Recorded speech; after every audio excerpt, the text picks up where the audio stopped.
So, hello mga katok, what's up? Wala nang intro-intro, ito na to mga boy.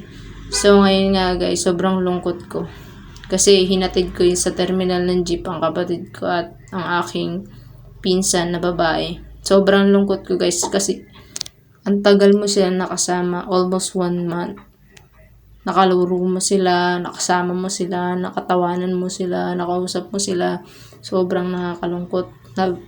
Konting time lang. Parang sa sarili mo, konting time lang mo, uwi na agad sila. Kaya sa sobrang lungkot ko, napatuwad na lang ako, guys. Alam ko naman nararamdaman nyo rin yan. Nung na-realize ko na hindi naman ako magiging masaya sa katutuwad, guys, naisipan ko na magkape na lang kaya ako. Kasi, guys, kape is my life. Alam ko naman na kayo rin. Huwag kayong eme-eme. So, ayan, guys. Sobrang lungkot ko, napakape na lang ako. Kaya, siyempre, self-service. Sariling hugas ng baso. So guys, wala pa kasi kami nakahugas guys. Kasi kauwi ko rin lang. Kaya yan, nilagyan ko na yung aking mahiwagang heater ng tubig para maumpisahan ko na ang pag-init ng tubig. Kaya isinaksak ko na siya. Here we go! So ayan guys. Sobra pa rin talaga ako nalulungkot. Pang pinindot ko guys, kaya lumabas ako saglit kasi may nagtatahulan yung aming magadugi. Baka may pumasok, makagat sa buli. Kaya alam nyo na. So, ayan guys, kaya habang pakapi na ako, kumuha ako ng mauupuan ko kasi ayaw ko naman tumayo. Kasi kahit napandak ako, hindi ko naman ina-assume na tumangkad pa. Nung na-realize ko guys, bakit hindi umiinit ang aming heater? Yung pala, hindi nakasaksak yung main outlet.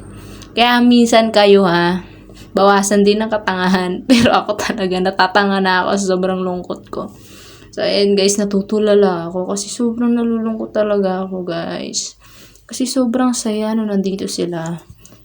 Sobrang natutuwa ako kahit nasabihin na walang cellphone guys. Hindi ko na-feel yung boring. Kasi sobrang boring ko na ngayon kasi wala na sila. Napapasayaw na lang ako ng twerk. Eme. Na sobrang ngalay ng katawan ko guys. Nagunat-unat ako. Umupo ako. Natutulala ako. Kasi sobra ako nalulungkot pa talaga ako guys. Alam ko minsan nararamdaman nyo rin yan guys. Yung kalungkutan ba. Na nakasama nyo yung kapatid nyo almost 1 month. Tapos bigla lang silang aalis. Kasi syempre, hindi naman natin sila mapipigilan na hindi umalis. Kasi pasukan na guys. Kaya ayan, kumuha na lang ako ng isang upuan kasi baka mamaya makita ng barangay ang upuan na blue na yan. Ninakaw lang pa naman namin yan. Char! Siyempre hindi guys kasi ayan kasi yung bangko na yan hiniram pa namin nakaraan kaya hindi pa nababalik. So ayan guys, pumasok na lang ako sa loob kasi sobrang init sa labas kung doon ako tatambay. Pero alam nyo ba guys, sobrang iingay ng mga tao dyan. Diyos ko, sige lang sila ka-chismisan. Tanghalin tapat, taga-chismisa, mga chismosa, talaga mga Pilipino ba? So, ayan guys, umupo na lang ako.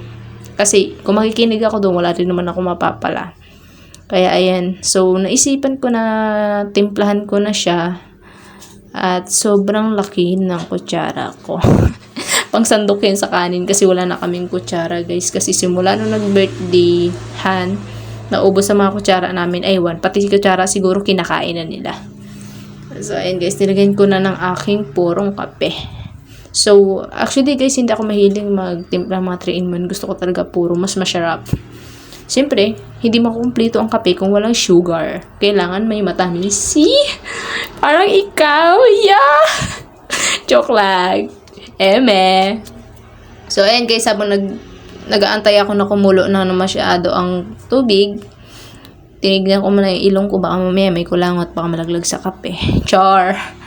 So, ayan guys. Sobrang pangit natin guys kasi wala tayong sponsor ng Pampa-Beauty. Natural Beauty. Yeah! Yes, nung natapos na ang ating init na tubig, tinimpla ko na siya. Oh, papansin si Miming, oh. Makape ka rin. Eme ka. So, ayan. Si Miming kasi, papansin. Nagdaan-daan pa, hindi to nakita yung kapugian ko. Yeah! So, ayan guys, timpla, syempre, halo-halo para mag-mix ang pait at tamis. Inom. Tanga eh. Hindi tingnan, alam mo, mainit. Mainit kasi guys, napasok tuloy yung dila ko. So, ayan, uminom ako ng kape, parang nabawasan ang sama ng mood ko, ang lungkot ko. Pero, hindi naman talaga naalis. Naiisip ko pa rin sila. Iniisip ko sana hindi sila matuloy. Siya naman siya, ano lang siya, joke. Char. So, ayun guys, habang nagkakape talaga ako, iniisip ko talaga, real talk talaga guys. Iniisip ko na sana hindi na lang sila makauwi. Pero guys, wala akong magagawa kasi pasukan na nila sa 28. Sa susunod na lang ulit. Namimiss ko na agad sila guys kasi talagang naiiyak ako guys. Alam nyo ba yun? Alam ko naman na kayo rin minsan pag close na close kayo sa mga kapatid nyo. Talagang makakasabi kayo na huwag ka na lang umuwi gang. Dito ka na lang sa bahay namin. Pero walang magagawa eh. Doon nila gusto mag-aral eh. Kaya ayan. Sobrang boring ko.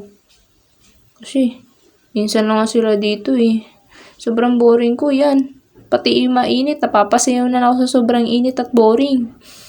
Mahilig talaga ako lagay magsayaw ng twerk-twerk. Alam nyo ba yun? Mahilig talaga ako sa ganyan. O, tignan mo.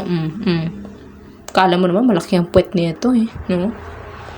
So, ayan guys, na-realize ko na hindi mababawasan ng lungkot ko. Hindi ko lilibangin na sarili ko. Kaya nagtampay ako dyan sa pintuan namin.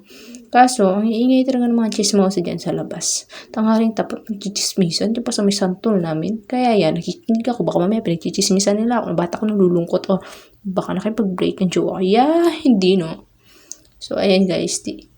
Nakikinig talaga ako. Chismosa talaga no. Nung na-realize ko na wala namang kwenta pinag-uusapan nila. Kaya pumasok na ako sa loob at magkape. May kwenta pa. Kung kape is my life.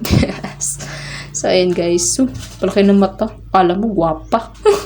So, napakamot ako ng tiyan ko guys. Tapos may dumaan na chick sa kalsada. Kaya medyo napatingin ako. Pero ang pangit pala. Mas maganda pa rin ikaw. Eee! Char! So, ayan. Uy, pakita-kita ng pusod niya. Oh. Dako ng tiyan. Kala mo, buntis. Pero hindi talaga guys. Yan lang.